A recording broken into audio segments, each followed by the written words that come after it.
Hey guys, so if you want to see this video of us making turkey chili, then keep on watching. Stay tuned to the end of the video so you can see how we pair it up 3 different ways.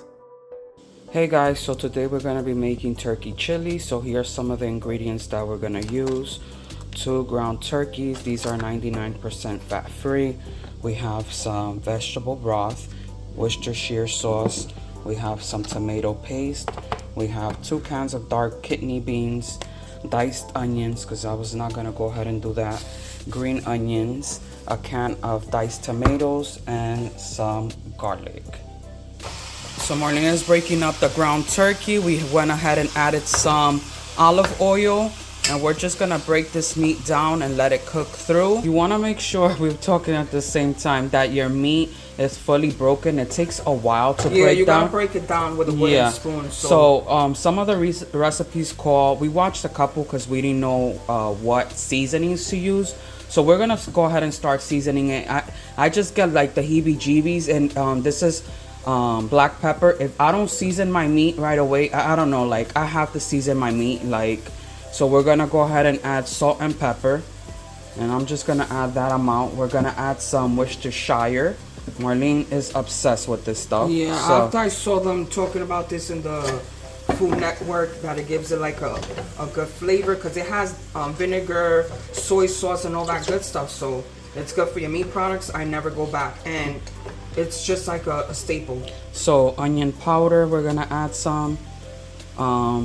So we're gonna add some of that, and we're just gonna eyeball everything, you guys. We cook out of love and what our heart and our minds tell us. That's how we cook here. So we're just gonna go ahead and continue to break this meat down and let it fully cook through, and then we'll show you the next step. So here we have 6 garlic cloves and some onions, and now we're gonna go ahead and add it to our meat. So our meat is fully not pink anymore, fully cooked through. We're just gonna add the onions and the garlic, and we're just gonna let this work its magic, get translucent. You can instantly smell, like, it smells oh delicious. my god, it smells so good already. You can see all that garlic, all that onions, and you can pair this up so many different ways, you guys, with rice, with mashed potatoes. yeah. You could do like chili cheese dogs or French fries with it. You could do you could do even burritos out of this. Yeah, you could make so many different things. So we're just gonna let the onions get translucent and continue to cook through. Okay, so I want to show you some additional seasonings that we're gonna be using. We're gonna use some light brown sugar. We're gonna use some cumin, chili powder, and some oregano. The recipe that I saw said to use these products. They, instead of regular Dominican oregano, well, this is not regular, but this is Dominican, they use Mexican oregano, and then they also did black pepper and salt. They didn't do the garlic powder, the onion powder, but we wanted to go ahead and do that. I'm gonna be using this measuring spoon for the brown sugar because we are gonna be using a lot of tomato paste and tomato canned products. So you know you always need to balance it out with some sugar. So I'm gonna go ahead and take this spoon right here and just measure 1 spoonful of each for the cumin, chili powder, oregano. And then, you know, as it's continue to cook and everything like that, I'll try it out. And if I need to eyeball anything, that's what you do in your kitchen. You could eyeball it, add. If you add too much, you can never take away. So I'll show you when I set everything up.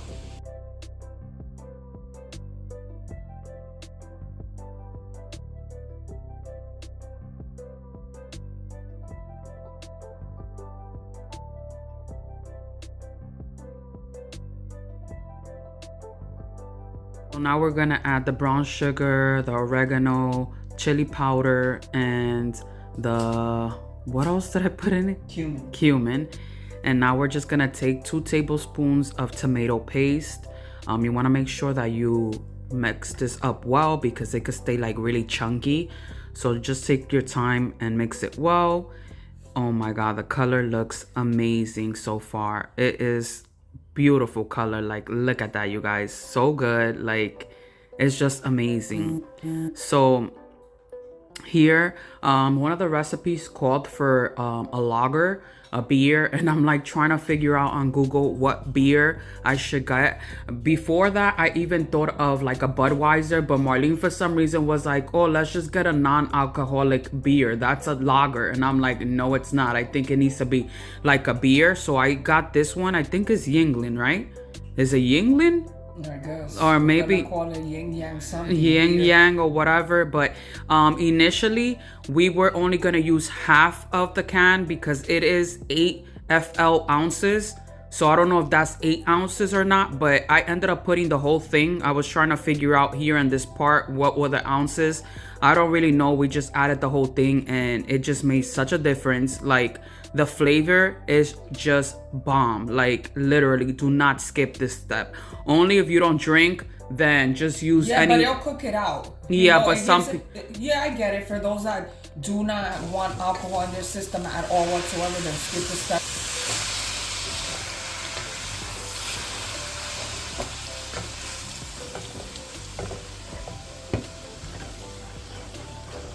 So at this point, our meat is coming up to a boil, and we did went ahead and use the whole can of lager because there was only a little bit left. So now we're gonna go ahead and add the dark kidney beans, and I went ahead and drained them and washed them just so that it didn't have that liquid of the beans that sit in the can. So we went ahead and did that, and now I'm going to open the diced tomatoes and add that as well. So now we're gonna go ahead and add our diced tomatoes, and I want to do it slow because I don't want this to splatter all over the place. OMG, this looks so good. Make sure you use a big pan because, bro, I didn't think it was. Yeah, esto está llenísimo, está tope. I don't know how we're gonna make it with the vegetable broth that goes in now. This is so filled. By the way, if you guys see the back, we have a little container. I took some meat out for my dog so that he can have some because he can't have all of this. Lastly but not least, we're gonna be adding some vegetable stock, and I know it's gonna look like a lot of liquid. I'm just gonna go ahead and add it all because we are going to let this simmer for at least 2 to 3 hours. We started this at 11. It's 11 a.m. right now. So you guys know we're gonna let this go for a while. We're gonna do some cleaning and all that stuff. You guys don't need to know that, but you got what I'm saying. You could do this in a crock pot or something like that if you got kids or activities. I swear, like, nah, you could do it in a crock pot. This is a crock pot meal, but I told you guys, we have bad luck. We've been through like 4 brand new out the box, like we crock bought pots, them, and they don't turn. Like, we can turn them on for like 8 hours. They do not work at all. I don't know what it is that me and Darlene have, but we just have to use the pot and the old school pot. So we're gonna put a lid on this. I'm gonna put it like a medium high, and then we're gonna let it boil and do its thing. It looks so good. So it's 11:33. We did this in basically 33 minutes, you guys. So I'm gonna go ahead and cover this. We're gonna let it go for 2 hours. So around 1:33, if I'm not mistaken, we'll go ahead and open it, check it. We're gonna leave it on medium low, and yeah, as you can see, it's gonna start boiling. You see it right there. All right, you guys, it's been 2 hours. As you can see, it's getting nice and thick. This is how I want it. This is how I want it. I think we're gonna let it go for a little bit more. Yeah, for another hour, and then we shall see what happens. But oh my god, it looks amazing. It looks so good. I'm gonna try it actually right now, and see if it needs any additional seasonings or anything like that. Let me take a little bit of meat. Hold on, you guys. I'm excited to see what you think. It's so good. I think it needs a little bit more salt, but other than that, OMG, it's so good. Maybe we should hold back on the salt because my dad hates salty stuff, and he's gonna be like, no, don't add no more salt. I know him. I'm gonna let him try it. If we don't need to add, if you don't want no more, then we won't add any. You don't really need it, but you guys know I love my stuff super seasoned, but at this point it's already done. We're gonna cover it up again, let it go for an hour more, and then we're just gonna turn it off. Alright, so it's been 2 hours and 30 minutes. At this point, I'm going to go ahead and turn it off. I would have left it go a little bit longer, but my dad doesn't want it too dry. He wants it this consistency, so I'm gonna go ahead and turn it off. And I think the longer it sits, the more thicker it's gonna get. And tomorrow I want it to be saucy because I'm gonna eat it with rice. And my dad is already saying, "Oh my God, I will be bomb with a sandwich." So he's already gonna go get bread for tomorrow. So I'm gonna turn it off. So this is bowl number 1. This is for my father.